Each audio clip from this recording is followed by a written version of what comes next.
దేవుడు పరిశుద్ధుడు, మనిషి పాపి. వీళ్ళిద్దరికీ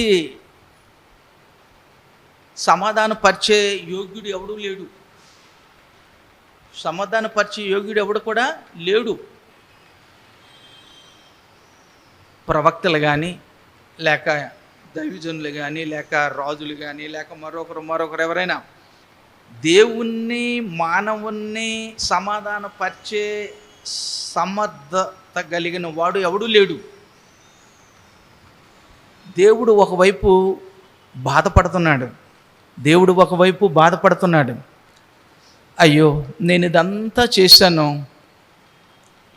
వీరిని నా కోసం చేసుకున్నాను, వీరు నన్ను ప్రేమిస్తారని, నాకు నా ఆజ్ఞలకు విధేయులే జీవిస్తారని, నా చిత్తానుసారంగా బ్రతుకుతారని, నన్ను సంతోషపెడతారని అని తలంచాను. గొప్ప ఆలోచనలు, మంచి అలాంటిదంతా మానవుడు ఏం చేశాడు? ఫెయిల్ చేశాడు దాన్ని అంతటినీ కూడా. దేవుని ఆలోచన నెరవేర్చకుండా తన స్వచిత్తాన్ని, తన చిత్తాన్ని నెరవేర్చుకున్నట్టుకు, లేక సాతాను చిత్తాన్ని నెరవేర్చుకున్నట్టుకు దేవుని సన్నిధి నుండి పోగొట్టుకున్నాడు. దేవుని ఆజ్ఞలు అతిక్రమించడం ద్వారా తర్వాత ఎవ్వరూ సమాధానపరచడానికి ఎవడు పరలోకంలో కానీ భూమి మీద కానీ ఎవడూ లేడు. సమాధానపరిచే యోగ్యుడు ఎవడు కూడా లేడు. ప్రకటనలో ఒక చోట ఏమన్నదంటే, తండ్రి అయిన దేవుని చేతిలో నుండి ఒక పుస్తకాన్ని తీసుకోవడానికి కూడా పరలోకంలో కానీ భూమి మీద కానీ ఎవడూ లేడు. ఆ సందర్భంలో ఒక పెద్దల్లో ఒకడేమంటాడంటే, నీవు లోక పాపములను మోసుకుపోను దేవుని గొర్రెపిల్లగా నీ రక్తాన్ని చిందించావు గనుక నువ్వు యోగ్యుడు అని అంటాడు. అయితే ఇక్కడ ఎవడూ యోగ్యుడు లేడు. చివరిగా తండ్రి బాధపడుతున్నాడు.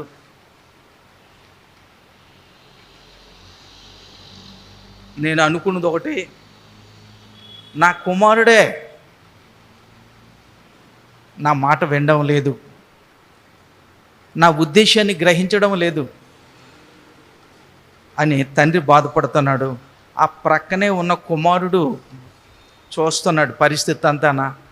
దేవుని స్వరూపులు చేయబడిన మానవులు పాడైపోయారు. దేవుడు ఒక విధంగా కన్నీరు కారుస్తున్నాడు, నా పిల్లలు ఇలాగైపోయారు అని. ఈ సమస్య పరిష్కారం చేయాలి ఎలాగా అంటే, ఏ మానవుడు అక్కడ సరిపోలేదు. అప్పుడు దేవుడే తన కుమారుణ్ణి, తనలో నుండి వచ్చాడు కుమారుడు. మనిషిలో నుండి మనిషి వస్తున్నాడా? దేవునిలో నుండి దేవుడు వచ్చాడు. ఆ దేవుడు, అందుకనే యోహాను సువార్తలో ఏముంది? ఆది యందు వాక్యము ఉండెను, వాక్యము దేవుని యొద్ద ఉండెను, వాక్యము దేవుడై ఉండెను అన్నాడు. ఆ వాక్యము శరీరధారి అయి కృపా సత్య సంపూర్ణుడుగా మన మధ్యకి వచ్చాడు అని ఉంది. ఆ వాక్యమై ఉన్న దేవుడు తండ్రి బాధ ఒకవైపు చూశాడు. తన స్వరూపులో చేయబడిన మానవులు ఏ విధంగా చెడిపోయారో, దేవుని ఆజ్ఞను ఉల్లంఘించి దేవునికి దూరం అయిపోయారు, సత్యములో నుండి అసత్యములోనికి పడిపోయారు, వెలుగులో నుండి చీకటిలోనికి పడిపోయారు, జీవములో నుండి మరణంలోనికి పడిపోయారు. కుడుతులో పడిన ఎలకలాగా కొట్టుకుంటున్నాడు మానవుడు. మరొక వైపు తన పూర్వస్థితిని జ్ఞాపకం చేసుకొని, నేను నా తండ్రి మాట, తండ్రి ఆజ్ఞ ఉల్లంఘించాను, నాకు ఈ పరిస్థితి వచ్చింది అని బాధపడుతూ పరలోకమందున్న దేవుణ్ణి ప్రార్థిస్తున్నాడు. తప్పిపోయిన కుమారుడు అన్ని విధాలు చెడిపోయిన తర్వాత తండ్రి జ్ఞాపకం వచ్చాడు కదా, అలాగే నువ్వు నేనే తప్పిపోయిన కుమారుడు. మనం ఆ పరిస్థితుల్లో ఉంటూ పరలోకమందున్న దేవుని ప్రార్థించాడు మానవుడు. నన్ను సత్యములోనికి నడిపించు, వెలుగులోనికి నడిపించు, జీవములోనికి నడిపించు అని ప్రార్థించాడు. వేరెవడు నడిపించలేడు. అయితే ఈ పరిస్థితిని పరిష్కారం చేయడానికి కుమారుడైన దేవుడు, తండ్రి నేను చేస్తాను, నీ చిత్తాన్ని భూమి మీద నేను నెరవేరుస్తాను, నీ చిత్తం భూమి మీద సంపూర్ణంగా నేను నెరవేరుస్తాను అని తండ్రికి మాట ఇచ్చి ఆయన శరీరధారిగా భూమి మీదకి వచ్చాడు. ఆయన ఒకవైపు తండ్రి మీద భుజం మీద చెయ్యి వేయగలడు, ఎందుకంటే దేవునిలో దేవుడు, మనుషుల్లో మనుషుడు. ఒకవైపు తండ్రి భుజం మీద చేయి వేయగలడు, తన స్వరూపులో చేయబడిన మానవుని మీద కూడా, మనుషుల్లో మనుషుడు కనుక మనుషుడి మీద కూడా చెయ్యి వేయగలడు. దేవుల్లో దేవుడు, మనుషుల్లో మనుషుడు. ఆయనలో దైవత్వం మానవత్వం రెండూ ఉన్నాయి కనుక చెయ్యి వేసి ఇద్దరిని సమాధానపరిచే శక్తి సామర్థ్యం కుమారుల్లో ఉంది కనుకనే తండ్రి చిత్తాన్ని భూమి మీద సంపూర్ణంగా నెరవేర్చిన వాడు యేసుప్రభు ఒక్కడే. యోహాను సువార్త 17వ అధ్యాయంలో ఆ మాట ఉంటుంది, తండ్రి నీ చిత్తం నేను భూమి మీద నెరవేర్చాను అంటాడు. అంటే దేవుని చిత్తానుసారంగా ఆయన జీవించాడు. అలాగ బ్రతకాలనే మన పట్ల దేవుని సంకల్పం. కానీ మనం అందరం దారి తప్పిపోయాం, పాపులం అయిపోయాం. మన పరిస్థితి అంతా ఘోరం జరిగిపోయింది. కనుక మరి కుమారుడు వచ్చాడు శరీరధారిగా, అంత మాత్రాన్ని పాపికి రక్షణ దొరకడం లేదు. పాప క్షమాపణ కలగాలంటే రక్తం చిందింపకుండా పాప క్షమాపణ కలగదు. హెబ్రీ పత్రికలో ఆ మాట ఉంది, రక్తం చిందించకుండా పాప క్షమాపణ కలుగదు. గనుక మరి యేసుప్రభు రక్తం చిందించాలి, శరీరధారిగా వచ్చాడు. ఒక విధంగా చెప్పాలంటే పరలోకాన్ని ఎవడండి విడిచిపెట్టుకుంటాడు? ఎవడన్నా విడిచిపెడతాడా? ఎవడో విడిచిపెట్టాడు. నేను మట్టుకున్నాను, పోతే పోయిన చవనే అందరు వాళ్ళు చేసిన దానికి నేను శిక్ష అనిపించడం ఏంటో అనుకుంటాడు మనుషుడు. కానీ దేవుడు అలాగ అనుకోలేదు. వాళ్ళని రక్షించాలి, నేను ఎలాగైనా రక్షించాలి అని అనుకున్నాడు. తండ్రి చిత్తాన్ని నెరవేర్చడానికి భూమి మీదకి రావడానికి ఇష్టపడ్డాడు. శరీరధారిగా భూమి మీదకి రక్త మాంసాల్లో పాలువాడై జీవించడానికి ఒక విధంగా పేద కుటుంబంలో జన్మించాడు. యేసుప్రభు ధనవంతుల కుటుంబంలో జన్మించలేదు.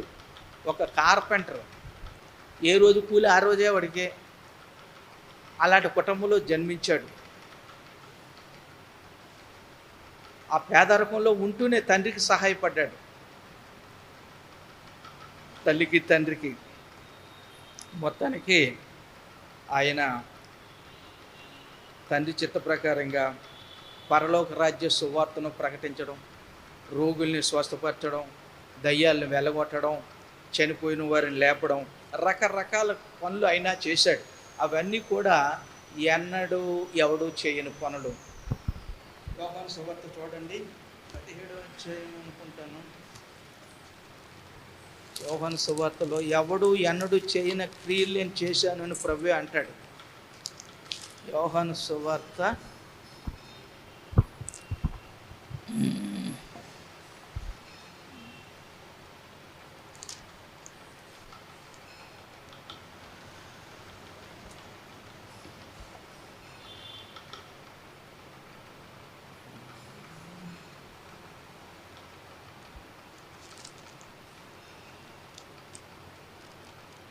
16వ మీకు 16వ అధ్యాయం కానీ 17వ అధ్యాయం కానీ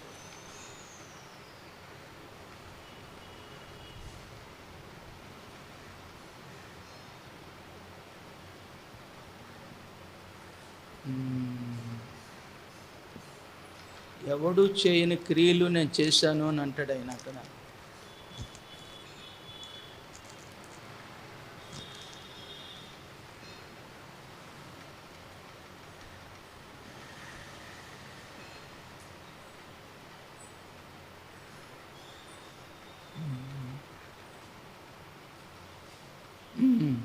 ఇక్కడ 15:24 ఎవడునూ చేయని క్రియలు నేను వారి మధ్య చేయకుండిన ఎడల వారికి పాపం లేకపోవును. ఇప్పుడైతే వారు నన్నును నా తండ్రిని చూసి ద్వేషించున్నారు. ఎవడూ చేయని కార్యాలు ఆయన చేశాడు. యేసు ప్రభు చేసినవి ఎవడూ చేయలేదు. లోకంలో ఎన్నడూ ఎవరూ చేయలేదు, చెయ్యలేరు. అది దేవుడు తప్ప మీరెవరు చేయలేరు. అవన్నీ ఎందుకు చేశాడు అంటే ఆయన దేవుడు అనే విషయాన్ని నువ్వు నేను నమ్మాలని నమ్మి ఆయన యందు మనం రక్షింపబడాలని, దేవుని యొద్దకు రావాలని, పరలోకంలో ప్రవేశించాలని, సదాకాలం ఆయనతో ఉండాలని ఆయన ఉద్దేశం. కనుక ఆయన భూమి మీదకి వచ్చాడు, తండ్రి చిత్తానుసారంగా జీవించాడు, పగలంతా దేవుని రాజ్య సువార్త ప్రకటించేవాడు. మనలాగా ఆయన తినేసి పడుకోలేదు. పగలంతా దేవుని రాజ్య సువార్త ప్రకటించేవాడు. రాత్రి అంతా ఒలీవ కొండ మీద యెరూషలేముకి ఎదురుగా ఒక కొండ ఉంది, ఆ కొండ మీదకి వెళ్ళి ఆయన ప్రార్థించేవాడు. పగలలాగా రాత్రులు ఎలాగా ఒక విధంగా, సమయానికి ఆహారం లేదు, సమయానికి నిద్ర లేదు. అలాగా ఆయన దినాలన్నీ కూడా అలాగే గడిపాడు. చివరిగా ఆయన తన ప్రాణాన్నే పెట్టడానికి మన కోసం, తండ్రి చిత్తం ఒకవైపు నెరవేరాలి, మరొక వైపు మనకి రక్షణ కలగాలి, పాప క్షమాపణ, పరలోక రాజ్యం మనకి, మన పూర్వస్థితిని మళ్ళీ మనకి ఇవ్వడానికి ఆయన వచ్చాడు, ఆ పని చేశాడు. తద్వారా ఆయన లేఖనముల ప్రకారం 3వ దినమున మృత్యుంజయుడే లేచి తను సజీవునిగా ప్రత్యక్షపరుచుకున్నాడు. ఆయన తన రక్తాన్ని చిందించడం ద్వారా, రక్తం చిందింపకుండా పాపక్షమాపణ కలుగదు అనే హెబ్రీ పత్రిక చెప్తుంది. కనుక మనకి పాపక్షమాపణ ఇవ్వాలని అంటే ఆయన రక్తం, మన రక్తం పనిచేయదు. మళ్ళీ చెల్లని నోటు మనదే, చెల్లని నోటు. అర్థమవుతున్నాయి ఆ మాటలు? మనం పోనీ ఆ శిక్ష నేను అనుభవిస్తానని మనలో మనం అనుకున్న చెల్లని నోటు, నువ్వు దేవుని ఆజ్ఞ ఉల్లంఘించావు కనుక, పాపం చేసావు కనుక నీ రక్తం పనిచేయదు. పరిశుద్ధుడైన మానవుడు ఎవరు? పరిశుద్ధుడైన మానవుడు ఎవరు లేరు. దేవుడే మానవుడిగా దిగువచ్చి పరిశుద్ధుడిగా జీవించి ఆయన మన కొరకు తన 33వ ఏట తాను అప్పగించుకొని సిలువలో మరణించడం ద్వారా, సిలువ మరణం పొందుడు ద్వారా, తన రక్తాన్ని చిందించడం ద్వారా మన పాపానికి ప్రాయశ్చిత్తం జరిగించాడు. అందుచేత మానవుని పాపములు క్షమించే అధికారం ఆయనకుంది. మత్తయి సువార్త 9వ అధ్యాయంలో ఏమంటాడు?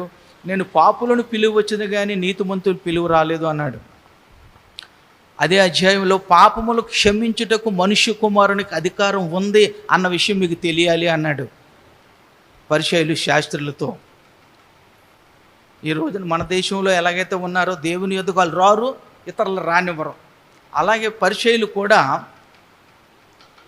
ఆయన్ని నమ్ముకోలేదు, నమ్మే వాళ్ళని నమ్మకుండా ఆటంకపరిచేవారు. అందుకే గురుడువానికి త్రోవ చూపిస్తే ఇద్దరు కలిసి గాతలో పడతారన్నాడు. అలాగా దేవుడు తన చిత్తాన్ని భూమి మీద తన కుమారుడైన యేసు క్రీస్తునందు నెరవేర్చాడు. మరొక వైపు మానవ జాతికి పాప క్షమాపణ, పరలోక రాజ్యం, ఆ పూర్వస్థితిని ఇవ్వడానికి మార్గం తెరిచాడు. ఈ విషయాన్ని దేవుడు సర్వమానవ జాతికి తెలియచేస్తున్నాడు. 2000 సంవత్సరాల క్రితం యేసు క్రీస్తు మార్కు సువార్త 16వ అధ్యాయం 15-16 వచనాల్లో ఏమన్నాడంటే, శిష్యులకు ఆజ్ఞాపించాడు, మీరు సర్వలోకమునకు వెళ్ళి సర్వ సృష్టికి సువార్తను ప్రకటించుడి. సువార్త ఏంటి? సువార్త అంటే మంచి వార్త. దేవుడు నిన్ను ప్రేమిస్తున్నాడని, నీ పాపముల నుండి నిన్ను రక్షించడానికి, నరక శిక్ష నుండి నిన్ను రక్షించడానికి, పరలోకానికి చేర్చడానికి తన కుమారుని అనుగ్రహించాడు. తన కుమారునే అనుగ్రహించాడు. ఆ కుమారుడు నీ స్థానంలో నా స్థానంలో తాను బలిగా అర్పించుకొనుట ద్వారా, తన పరిశుద్ధ రక్తాన్ని చిందించడం ద్వారా మనకి పాప క్షమాపణ లభిస్తుంది. పాప క్షమాపణ లభిస్తుంది రక్తం చిందించడం ద్వారా. అంతేకాకుండా ఆయన లేఖనముల ప్రకారం సమాధి చేయబడ్డాడు, 3వ దినం తిరిగి లేచాడు. తద్వారా నీకు నిత్య జీవాన్ని ఇస్తున్నాడు. పాప క్షమాపణ, పరలోక రాజ్యం, రెండు నీకు ఇవ్వడానికి ఆయన పరలోకం నుండి దిగి వచ్చాడు. ఆయన తండ్రి చిత్తాన్ని సంపూర్ణంగా భూమి మీద నెరవేర్చాడు. మానవుని రక్షించడానికి కావలసినవన్నీ ఆయన చేశాడు. చివరిగా తన పని ముగించుకొని ఆయన సుమారు 40 దినాలు తాను ప్రత్యక్షపరచుకోవడం, శిష్యులకి, జన సమూహాలకి. ఆయన శిష్యుల మధ్య నుండి ఆరోహణుడై తండ్రి కుడి పార్శ్వమున ఆశీనుడిగా ఉన్నాడు. ఇప్పుడు యేసుప్రభు ఎక్కడున్నాడని ఎవరన్నా అడిగితే ఏడు చెప్తారు? ఏమ్మా మన మధ్యన అది కరెక్టేలే, కానీ ఎక్కడ ఉన్నాడు అంటే తండ్రి కుడి పార్శ్వాన్ని ఉన్నాడు అని మనం చెప్పాలి. పరిశుద్ధాత్ముడు ఎక్కడున్నాడు? పరిశుద్ధాత్ముడు ఎక్కడున్నాడు? భూమి మీద ఉన్నాడు. ఆయన పరలోకానికి వెళ్ళి తండ్రి పని తండ్రి చేశాడు. రెండోది కుమారుడు పని కుమారుడు చేశాడు. యేసు ప్రభు ఆయన పని పూర్తి చేసుకొని ఆయన తండ్రి కుడి పార్శ్వానికి వెళ్ళి కూర్చున్నాడు. అక్కడి నుండి ఏం చేశాడు? పరిశుద్ధాత్ముని పంపించాడు. ఆ పరిశుద్ధాత్ముడు మన మధ్యగా ఉన్నాడు. ఆయన భూమి మీద అంతా సంచరిస్తూ ఉంటాడు. విశ్వాసుల్ని బలపరచడానికి, దేవుని ప్రజల్ని ఉజ్జీవింపు చేయడానికి ఆయన సంచరిస్తూ ఉంటాడు. అందుకని ఎక్కడైతే 2-3 నా నామమున కూడి ఉంటారో అక్కడ నేను ఉంటాను అన్నాడు. ఆయన దేవుడు కనుక అన్ని చోట్ల ఉండగలడు. ఇప్పుడు ఉదాహరణకి ఒక బిందె ఇక్కడ నీళ్ళు పెట్టామనుకోండి, బయట సూర్యుడు అందులో కనబడతాడా? కనబడ్డా? ఒక బిందె నీళ్ళు పెట్టాం బయట, సూర్యుడు అందులోనూ కనబడతాడు. ఒక 100 పెట్టామనుకోండి, 100 అట్లా కనబడతాడు. 1000 పెట్టామనుకోండి, 1000 అట్లా అలాగే పరిశుద్ధాత్ముడు అందరిలో పనిచేస్తున్నాడు. ఎవరైతే దేవుని నమ్ముకొని మారు మనసు పొంది పాప క్షమాపణ నిమిత్తం యేసుక్రీస్తు నామమున బాప్తిసం పొందుతున్నారో వారు పరిశుద్ధాత్మ వరము పొందుతున్నారు. వారి హృదయంలో ఎప్పుడైతే మనిషి తన పాపాలను ఒప్పుకొని విడిచిపెడతాడో, దేవుణ్ణి హృదయంలో చేర్చుకోవాలనుకుంటాడో, పరిశుద్ధాత్మ దేవుడు మనలో ప్రవేశిస్తాడు. ఆయన మనలో ఉంటాడు. ఆయన మనకి ఏం చేస్తాడు? సర్వసత్యములోనికి నడిపిస్తాడు. దేవుని మార్గంలో మనల్ని తీసుకొని వెళ్తాడు. మనకి అన్ని విషయాల్లో మనల్ని బోధిస్తాడు, నడిపిస్తాడు, పాలిస్తాడు. ఇవన్నీ కూడా చేస్తాడు. తద్వారా ఒక రోజున మనలను తండ్రి సన్నిధికి చేరుస్తాడు. ఆ పని దేవుడు తన కుమారుని ద్వారా చేశాడు. పరిశుద్ధాత్మను ద్వారా భూమి మీద ఉన్న విశ్వాసుల్లో పనిచేస్తూ ఆయన నడిపిస్తూ ఉన్నాడు. యేసు ప్రభు వచ్చే దినాన్ని వీళ్ళందరినీ పరిశుద్ధాత్మ దేవుడు ఆయనకు అప్పచెప్తాడు. ఆయన తండ్రికి అప్పచెప్తాడు. అప్పుడు ఈ లోకానికి అంతం వస్తుంది. ఈ లోకానికి అంతం అప్పుడు వస్తుంది. ఈ లోకాన్ని నాశనం. చూడండి 24వ అధ్యాయం చూడండి, మత్తయి సువార్త. మీరు నాకు చెప్తారు అనుకోని నేను అవకాశం ఇస్తానని మీరు చెప్పడం లేదు. మత్తయి సువార్త 24వ అధ్యాయం చూడండి. యేసు దేవాలయం నుండి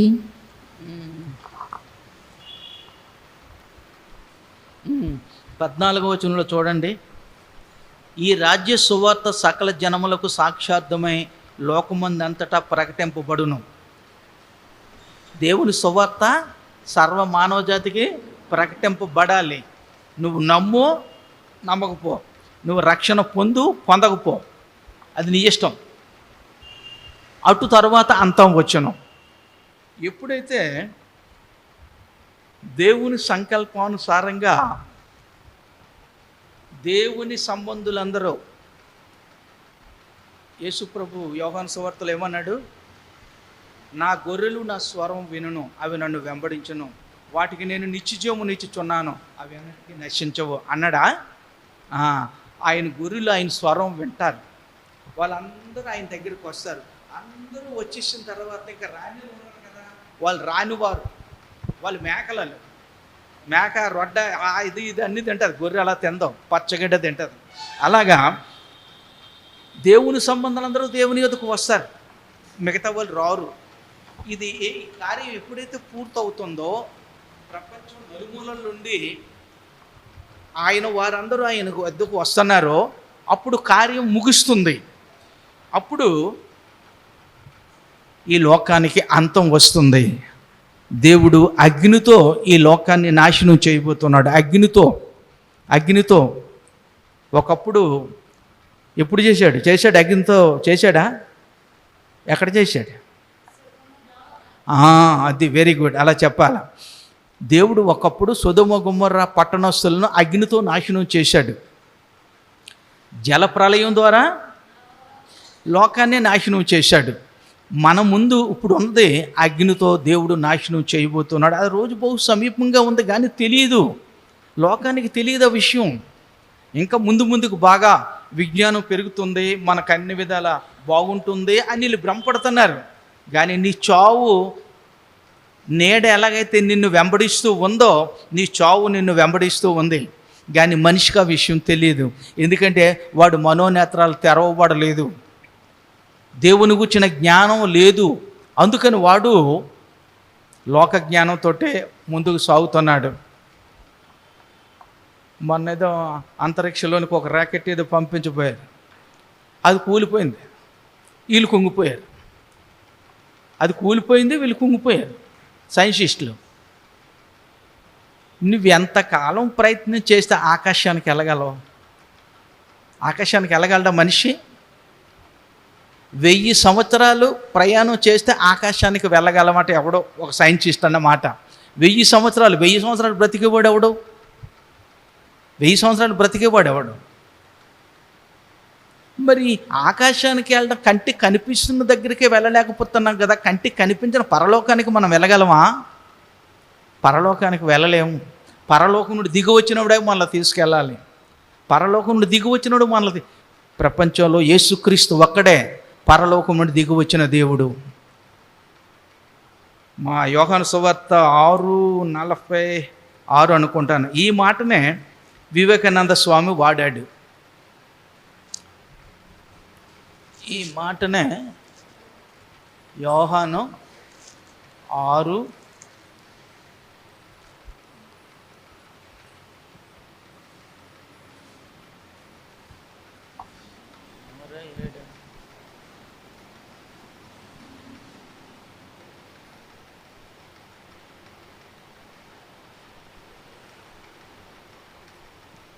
దేవుడి నుండి వచ్చిన వాడు తప్ప 50 వచనంలో పరలోకము నుండి దిగి వచ్చిన జీవాహారము నేనే, పరలోకము నుండి దిగి వచ్చాను అంటున్నాడు ఆయన. ఈ విషయాన్నే వివేకానంద స్వామి మాట్లాడుతున్నప్పుడు యేసుక్రీస్తు పరలోకము నుండి దిగి వచ్చిన దేవుడు. వివేకానంద స్వామి ఒక విధంగా చెప్పాలంటే హిందువులందరిలో గొప్పవాడు. ఎందుకంటే వాటికి సంబంధించిన వేదాలు, పురాణాలు, అగడంబోడం ఇవన్నీ కూడా చదివినవాడు.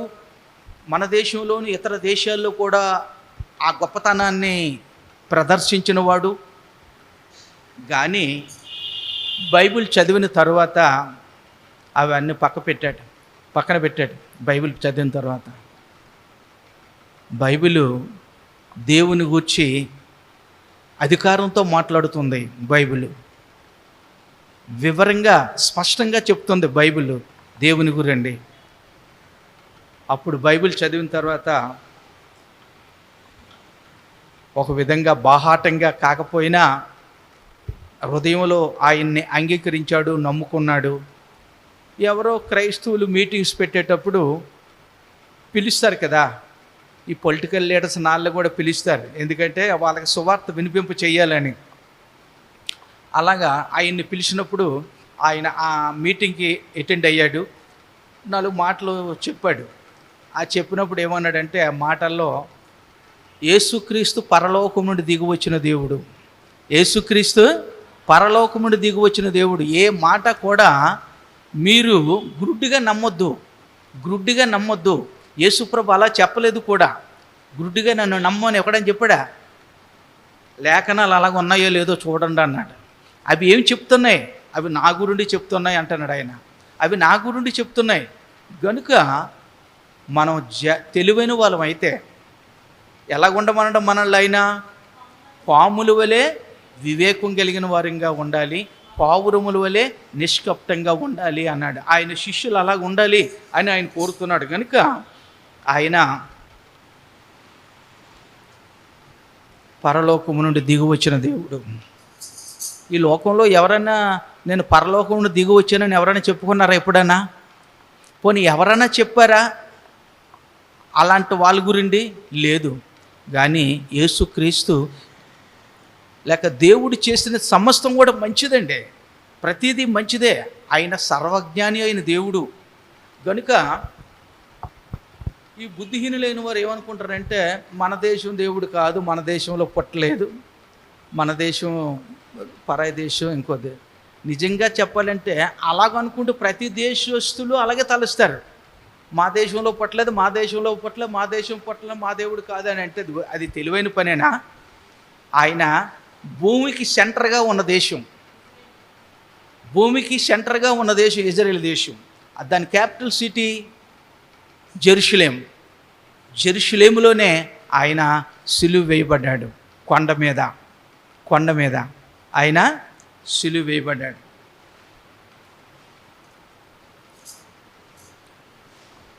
ఆ సిలువ వేయబడేటప్పుడు కూడా భయంకరమైనటువంటి శిక్ష ఆయన అనుభవించాడు. కొరడాలతో కొట్టడం ఏంటి, నానా రకాలుగా హేళన చేయడం ఏంటి, అవమానపరచడం ఏంటి, నువ్వు దేవుని కుమారుడువా అయితే నిన్ను రకరకాలుగా హేళన చేశారు ఈ బుద్ధిహీనులందరూ. ఈ రోజున ఎలాగైతే యేసుక్రీస్తు గురించి తెలియని వాడు పనికిమాలిన మాటలు వాడుతాడు, వాడు పాపాన్ని పోగు చేసుకుంటాడు, నరకానికి తొందరపడిపోతాడు అలాంటి వాడు. కానీ ఆయన కోపం తెచ్చుకోలేదు. ఒక మాట అన్నాడు. ఏమని అన్నాడా ఆయన? ఒక్క మాటనా, నేనేం చేశానని మీరు నన్ను ధర్మశాస్త్రం అలా చెప్తుందా? ఒక నిర్దోషిని దోషిగా తీర్పు తీర్చి శిక్షించే అధికారం ధర్మశాస్త్రానికి ఉందా? ఏమ్మా చెప్పండి, ఎవరైనా చెప్పండి, తెలిసిన వాళ్ళు ఎవరైనా చెప్పండి. ధర్మశాస్త్రానికి లేదు. ఒక నిర్దోషిని దోషిగా తీర్పు తీర్చి శిక్షించే అధికారం ధర్మశాస్త్రానికి లేదు. లేక రోమన్ గవర్నమెంట్ పరిపాలిస్తున్నది. రోమీయులు చట్ట ప్రకారంగా ఒక నిర్దోషిని దోషిగా తీర్పు తీర్చి శిక్షించే అధికారం రోమా చట్టానికి ఉందా? నిజంగా యేసు ప్రభు ఒక్క మాట్లాడితే ఎక్కడిదక్కడ బంద్ అయిపోద్ది, వాడు ఎవడో సమాధానం ఇవ్వలేడు. కానీ లేఖనాలు నెరవేరవలసి ఉన్నది, పాపులమైన మన కోసం ప్రాణం పెట్టవలసి ఉన్నది. అలా జరిగితే వాళ్ళ మనోనేత్రాలు ముయ్యబడ్డాయి, వాళ్ళు గ్రహించలేదు. పరిసయ్యులు శాస్త్రులే గ్రహించలేదు, ఇంకేటి గ్రహిస్తారండి? ఇప్పుడు బ్రాహ్మణ్సే గ్రహించలేంది వేదాల సారం ఏమిటో వాళ్ళకి తెలియనప్పుడు మిగతా వాళ్ళు ఏంటి చెప్తారు? వాళ్ళు ఏం చెప్పలేరు. వాళ్ళు చెప్పింది వీళ్ళు చెప్తుంటారు. అలాగే శాస్త్రులు పరిసయ్యులు కూడా వాళ్ళకి తెలియకపోవడం వల్ల వాళ్ళు యేసు ప్రభువుని తృణీకరించారు. ఆయన లోకరక్షకుడు కాదని, లేక దేవుని కుమారుడు కాడని వాళ్ళు ఆ విధంగా చేయడం వల్ల వాళ్ళు నశించిపోయారు. అనేకుల్ని దేవుని యొద్దకు రాకుండా చేశారు. అలాంటి శ్రమల్లో కూడా ఆయన ఒక్క మాట వారిని అనలేదు. ఆయన ఒక మాట ఏమన్నాడంటే, నిజంగా ఆ మాట నా హృదయాన్ని మొట్టమొదట విన్నప్పుడు నేను చాలా ఆశ్చర్యపోయాను. ఏ మానవుడు ఆ మాట వాడ్డు? శిలువ మీద మహాభయంకరమైన చిత్రహింసలు పొందుతూ ఆయన ఏమన్నాడు? తండ్రి, వీరేమి చేయుచున్నారు, వీరెరుగురు క్షమించు.